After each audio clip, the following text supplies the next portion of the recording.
All right, Hawk sports fans.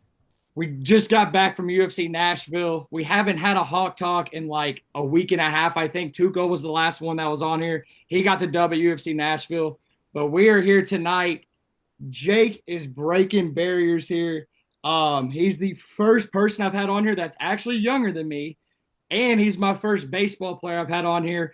Jake, it's obviously a huge privilege of you to be on here. Not only do you play at the University of Louisville, you're also from my home state. I'm also from Kentucky. So if you're watching this, Jake's my first guy I've also had from Kentucky. So it means a lot to me. It's going to mean a lot to my uncle as well, who's a huge Louisville fan. So Jake Schweitzer, everybody, Louisville's closing man at most times. You probably saw him in the College World Series too. Um, Jake, I just want to say, man, thanks for joining us today. We really appreciate the time, brother. Appreciate you having me on. Yes, sir. We'll go ahead and get into it though. Obviously, I can see the plaque behind you, Louisville Trinity. If you're from Kentucky, if you don't know Louisville Trinity, then you're just not playing a good schedule in sports. I'm going to be completely honest. You better know who Louisville Trinity is. If not, your competition is just kind of whack. Unfortunately, I'm actually wearing my high school right here, Henderson. Trinity gave us a spanking 3 years in a row. They beat us 2-0 all 3 years in soccer. One of the best, if not the best, high school in the state of Kentucky. I'll go ahead and give them the props. But Jake, how would you describe your first year at Louisville? Obviously, this was a huge accomplishment. Obviously, attending Louisville Trinity. So, what did it mean for you to ultimately pick going to be a Cardinal over being a Hoosier and a part of the Crimson Tide? Yeah, it meant everything to me to be able to, wear Louisville across my chest. Actually, something that they taught me at Trinity is it's about the name across the front of your chest and not the name on the back of your jersey. So to be able to wear Louisville across my chest was super exciting for me. It was a surreal experience, and it's honestly not even something that's sunk in for me yet, and I'm still it's still sinking into this day. So it's just a surreal experience. That's so dope, man. I love to hear that. It's always cool to see somebody from their hometown not only go play for somebody at a higher level, but especially being at Louisville. I mean, such a historic place for baseball. The Louisville Sluggers there. Obviously, you have the Bats there. That's the AAA team for the Reds. So that's so huge, man. And that's why I'm also really glad that we got you on here. We got a homegrown kid, made it to the top of the food chain, obviously, to be able to play at Louisville, bro. So that's so dope. I'm happy for you on that for sure. Being a freshman though, For um, sure. to not only have the run you guys had, but winning a super regional, making it to the best dance on dirt, they call it. What does that mean for you to be able to experience that your first year in college baseball? Because I mean that's a tremendous experience in my eyes of what you've already been able to see your first year in college. Yeah, I would say it's definitely an honor to be a part of such a great team. That it's I'm on the interview talking, but without all the other 40 guys in the locker room every single day, grinding from August all the way to what June, July. Yeah. It's not possible. So I'd be I'd be stupid not to throw some credit to those guys because I mean it was such a cool experience to be able to participate in not only the postseason in general, but to get to where we got. I mean, to be one of the 8 teams left playing, and then I think we got down to like the last four. Yep. It's crazy. It felt so out of reach a couple of years ago watching it on TV, and to be able to to get there and get on the field, play, and win some games down there. I mean, it was honestly just a crazy feeling. And obviously, like you said too, I mean, not only for the people watching this interview, like not only was Jake there, Jake played a pivotal role in the games there. I mean, you did appear in the games. So that's what I'm going to get into next. Obviously, you guys played Oregon State twice. You played them in your opener, fell a little short. That was a crazy game. I mean, if you weren't watching that game and you're a baseball fan, I really do feel sorry for you. So what did it mean to get that one back against the Beavers a few days later and then ultimately go play Coastal Carolina? I know that must have meant a lot to you guys to get that one back at least. Yeah, it's always a good feeling when you lose the first time around and get another shot at the guys you lost to. It was huge. I mean, we kind of, I don't know the right word to describe day one. It was obviously a crazy game, a lot of back and forth. Um, but to be able to get back at them after the walk off win on Friday night, it was a really good feeling. Both obviously, I was excited for the team. I was really excited that we got to play another day because at that point it's win or go home. And obviously myself a little bit. I was my morale felt a little better after giving up the walk off double on Friday night to be able to go back out and have a clean inning against the same team. And I think it was around the same spot in the lineup. It was Yep. definitely a good feeling to be able to go out there and get back at them. For sure. And that's what you actually answered my next question. You obviously pitched in the game against Oregon State in the first game. And then, I mean, people don't realize, especially, even if you're playing sports and there's not people watching you, like, dude, you were on ESPN doing this. So, like, you don't really have a choice. You probably had a lot of nerves going out there on the bump. But, I mean, it takes a lot of courage, especially being on national television on a stage like that, to be able to go out there and do that and pitch a shutout inning against them and ultimately lead your team to a win. So that was dope. I was happy for you to see that. But Jake, I tell every single person I have on here, every single new viewer we have on here, we do not ask boring ass questions. Okay. Like we got to ask the stuff where dudes are going to have fun with it. You know what I'm saying? Like we got to build a relationship with you guys. You're like, damn, I want to come on Hawk Sports again. That was fun. So I did a little bit of research. I figured out that you do like golf. So I'm going to ask you, what is your favorite golf course that you've ever played at? My favorite golf course that I've ever played at, I would say in general, there was a golf course I played on in Fripp Island in South Carolina. Oh, I don't remember the name of it, but it was there's not that many on that island. It's a small island, so I'm sure if someone looked it up, they could probably find it. That was a really nice golf course, really cool. I would say in Kentucky, in Louisville, that's a tough one, but I'd have to go with Hirschhorn probably. okay. Right down the street from me. Got some buddies that belong there, and they just hosted a PGA event. So playing that course is pretty legit. It's a pretty legit course. Pretty fun to go out there and play. That's pretty dope, man. Well, maybe next time I'm in Louisville or in the area, I'll have to hit you up to golf. I'm like a 15 to 18 handicap. Depends on the day.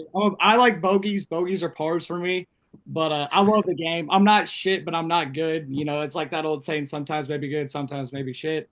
But yeah, dude, I'd love to golf with you sometime. You seem like a cool guy to be Let's on the do it. golf course with, so we can definitely run that. But those are some good answers. My dad, his favorite place to go golf is actually in South Carolina too. So that was dope for you to say that answer as well.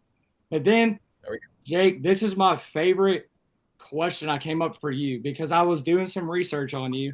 I'm not most of these interviews they don't do research. Okay, you gotta show respect to the person you're interviewing and dig a little bit about them. So I think I read somewhere where you're a fan of the Braves and the Cubs. So if you had to pick between those two teams, who would you pick and why? That's also a tough one. I started to really like the Braves. The travel ball circuit is big in Georgia. Yep, Um, so whenever we would go down there, we'd always try to get into a Braves game. So I started obviously the more you go see a team, the more you start to like them. So I started to become a fan of them, and exactly. it really helped when they ended up winning the World Series a year or two later. That really helped their case for me. Yep. And then the Cubs, I'm a big like I kind of want to cheer for the teams close, and I can't find myself and get myself to cheer for the Reds. And the Cubs are the next closest. Obviously, rich history there, Wrigley Field. Yep. Um, but the main reason that I liked both the teams was my favorite player growing up, because I played infield even going into college, was Dansby Swanson. Hell yeah, bro. Love that. So Hell yeah. so I guess I'm gonna have to go with the Cubs because that's who he's playing for right now. That's dope. I wish my girlfriend who just sits right beside me in these interviews, she'd be going crazy right now because he's married to Mal Swanson, the U.S. Women's National Team player, Right. and she loves her. That's Mhm. like her favorite player. So damn, I hate that she's not beside me right now. She's gonna look back on this and wish she was in here. So shout out to Riley on that. You're giving some good answers, man. Hell yeah. I love that. Out of the two ballparks, I'm assuming you've been to the new one down in Atlanta. Do you just like Wrigley more just because of the history, or you're like, nah, the new one's kind of better Yeah, I mean Wrigley's rich history is super cool, and going in that ballpark is obviously a cool feeling just to be able to see it. But I mean, the Braves' new park is sweet. I don't know if I could say that much is better than that one. for sure. I need to get down there for that. I've been to Wrigley a few times before, but I've not been to the new one down in Atlanta. Probably should have hit that up. Should have went to the UFC down there, but I didn't. I'm lame. So maybe we could do that sometime too. Get down there to Atlanta. But I love those answers from you, bro. You gave some good answers so far. But now you kind of touched on your teammates earlier, talking about how without all 40 of them, you guys wouldn't be able to make the run you guys did. So if you got stuck on a bus for 8 hours, no like AirPods, no phones, nothing like that. Which teammate are you gonna sit by because he's the funniest? It'll keep you the most entertained. That's one of the harder ones.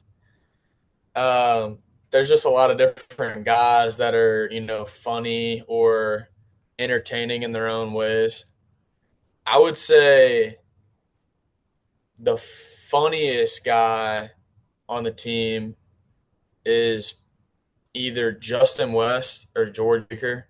Those guys are just wake up, get out of bed, and just funny, just by the book, just funny dudes. I would say if you're trying to be entertained, I would say Justin West is probably in that category also. He's a funny and he's super like spontaneous and just like random. And oh man, TJ Schlager's up there.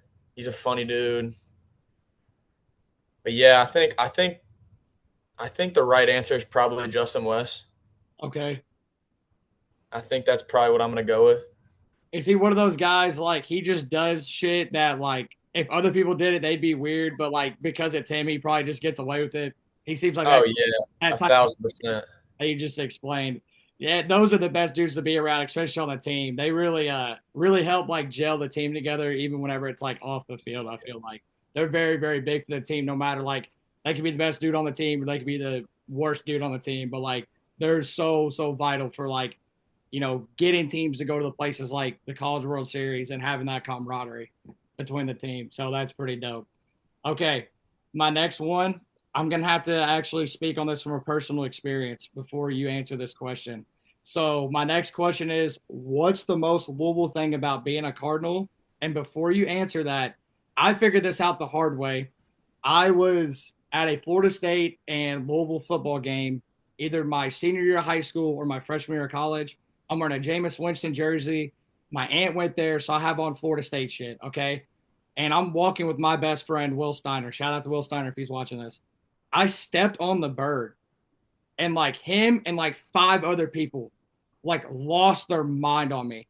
Like I just shot somebody or something like that. I'm like, oh shit! Like I didn't even know. Like I was like, my bad. I didn't mean to step on the logo. So I found out real quick that you do not step on the Cardinal if you're walking around campus. That's a big no. I haven't done it since then. I've been respectful since then. But I just wanted to ask, what's the most Louisville thing about being a Cardinal to you? I just had to share that experience. Yeah, well, the funny thing is my first day of orientation, I actually did the same thing, and I had to kiss kiss the cardinal in front of everyone, which was a little bit embarrassing. But so yeah, I've made the same mistake, so don't feel bad about it. But Yeah, pretty. I would say that honestly, that's a tough one to answer for me because I'm still honestly trying to figure it out a little bit.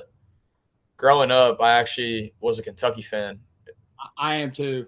Under the radar, so but I'm my mom was a cheerleader at Kentucky. My dad went to Kentucky. So always, grew up a Kentucky fan and know more about their, weird things that they do than Louisville. But if I had to give an answer based off what I've learned so far, stepping on the Cardinals definitely one of them. Mhm. And another would be uh the Cards chant. Yeah, Really just the chanting in general is kind of all over the place. I would say that's the most Louisville thing. There was some chance that some of our fans were doing in the College World Series that I hadn't heard all year, just like making a play on words with U of L, Cardinals, University of Louisville. Like I would say that's one of the things that I've learned. It's just kind of spontaneous with the chants.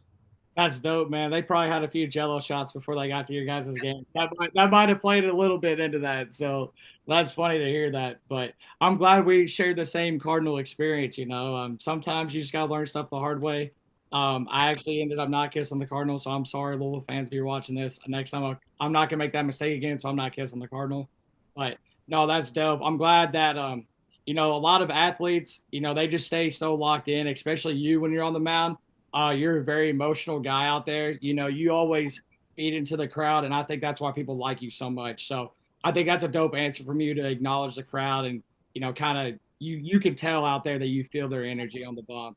And some guys they're so locked in they don't even pay attention to it. But I'm a fan of the guys that show emotion. I showed emotion too when I played sports. But Jake, if you could trade places with a pro athlete for one day, who would you pick and why? I would say my initial thought would be Paul Skeens. Okay. That would be pretty sick to be, really dominant in Major League Baseball. That's obviously a dream of mine. There we go. Yes, It's sir. obviously a dream of mine to be in his shoes one day. But if I had to pick any athlete in the whole world, I would go with either Okay. Mahomes, or, and this is probably a pretty common answer, but probably LeBron. Okay. I mean, why not pick the That would goats, be bro? Like those are sick. arguably the goats and their sports right there. So Yeah. you've been to watch But either of them play. no, I have not seen either of them play. Okay. Okay. But I would say the one athlete that if I had to choose above all in his prime would 1,000% be Tiger Woods. Yes. Yes. I don't think to this day there's been a more dominant athlete than Prime Tiger, but people that don't golf obviously will argue that. So I'm glad we shared that in common too. See, man, you can get people on here all the time. Well, we'll have. I'm such a sports nerd, dude. I'll have connections with everybody on here. So that would probably be my answer too. I mean, golf's so damn hard. If you're watching this video, you know what the hell me and Jake's talking about. It's the most hard sport in the world to be consistent at. So Tiger would be my answer too. I'm glad you said that. But since you haven't watched either of them play before, have you ever thought about like going out to LA or going out to Kansas City or potentially just catching them whenever they come by close to Louisville? I mean, obviously for LeBron, I guess like the closest team to you would be maybe Indy, be the Pacers, maybe for that. Yeah. And then Yeah. for the NFL, it'd probably be the Titans or Colts. I'm guessing. Yeah, from that area. Yeah. So have I you like just because of definitely thought about catching a game. Yeah, I've definitely thought about catching a game, especially when there's a lot of good teams in the same division as the Bengals. yeah, So Josh Allen comes, I want to say like what every other year. yeah. So Usually, I tried to catch him um, 2 years ago maybe, and it just didn't work out. One of my buddies actually from grade school, he plays at Wright State, so he's not too far from Cincinnati now. yep. So yeah, I'll have to get up there though and catch someone. Maybe not Patrick Mahomes. I don't know if I can get all the way out to Kansas City, but maybe like Josh Allen or someone like that. That'd be dope, man. He's a hell of a Yeah. player. I'd like to go to a Bills game just to experience their fans. I mean, I'm all for like seeing the best fan bases in the world, seeing how they kind of work, and obviously everybody knows about Bills Mafia, so I'm kind of with you on that too. I'd love to go watch the Bills play and watch Josh Allen play just to see kind of the whole atmosphere there. I think that'd be pretty cool there. I love those answers. But Jake, what is your post game meal? Like your go to? Like you guys just got a dub, you have your own car, you don't got to worry about a team bus or something like that. Like you got your own whip, you can go get your own food. What are you getting after your big W? I mean, that's all these questions, great questions. That's what we like to hear, though. So nowadays, I'm trying to eat a little better, so I'll probably have something already made that I made, maybe the weekend before or the night before, already cooked up and ready to go. So I'll just go pop it in the microwave. But if I could pick anything, you can't beat a good chicken Alfredo, Oh, and you just can't beat a good Chick-fil-A sandwich, really. I mean, maybe some Canes. Really, just depends on how we're feeling. But I would say fast food. We're probably falling in either Canes or Chick-fil-A, and then ideal world Alfredo, but realistically probably have some cooked up ready to go. hell yeah, bro. Those are like, I mean, really, to be honest, like Chick-fil-A is definitely up there. Canes, I'm all right with Canes. Everybody loves Canes. If you have a Canes in your area, I feel like everybody likes Canes. But dude, chicken Alfredo, that's like one of my favorite things to eat. It just gives me the runs, man. So I can't order that shit. Mm. If I go out to eat, like at a nice restaurant, dude, I cannot eat chicken Alfredo. I don't know if it's because I don't know what it is, but like I have to have it homemade or else like I'm cooked. Like I'm not making it home type deal right there. So I unfortunately have to avoid chicken Alfredo if I go out to eat. But no, Chick-fil-A and Cane's, those are good answers. I would probably just because I'm in or you're in Louisville, I love cookout. I don't have a cookout by me, so it's like my favorite thing in the world. But I know a lot of people that live by cookouts, they don't like them because I got it so much in the past. Mm-hmm. So that's dope, man. I love those answers. But Jake, I have gotten to the final message here, and I always ask all my players, or I guess in my case, it's been fighters. What's the final message to the fans for the 2026 season up ahead to not only tune in and watch, you guys as a group play, but tune in to watch you pitch? Yeah, I would say just keep coming out.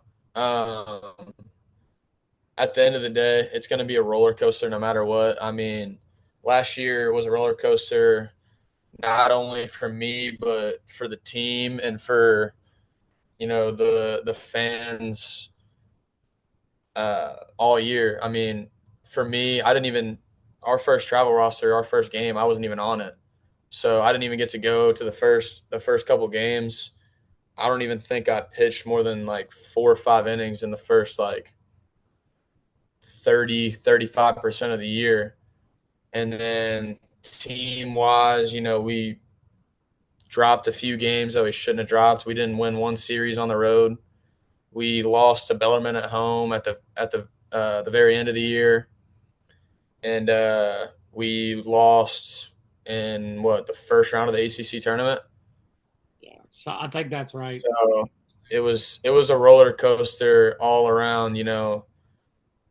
Fans. Some of the fans were like, some games we're gonna win the national championship. Some games we're gonna not make the postseason, and then we end up making it one of the last 4 teams playing at the end of the year.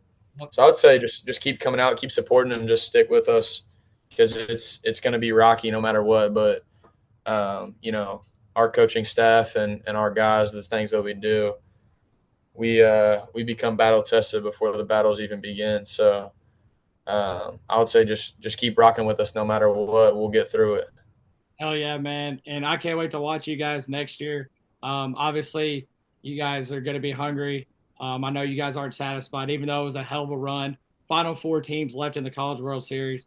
Obviously, I know you guys want that ring at the end of next year. So I can't wait to see the work you guys put in. Can't wait to see the work you put in rest of this year.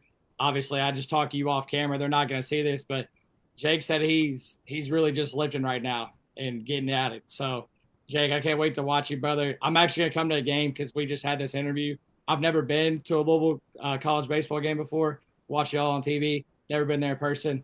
I'm gonna make that promise to you now. I am gonna come down there. We'll vlog it. We'll get after it. But Jake, appreciate your time today, man. Everybody, drop a comment in the chat on how many Ks you want Jake to throw next year. Give him a like, subscribe, and go follow him. We're gonna drop his tags below too. But Jake, thank you for joining us today on Hawk Talk, man. We can't wait to talk to you again on here eventually one day, brother. Appreciate you, man. Yes, sir. Jake Schweitzer, everybody.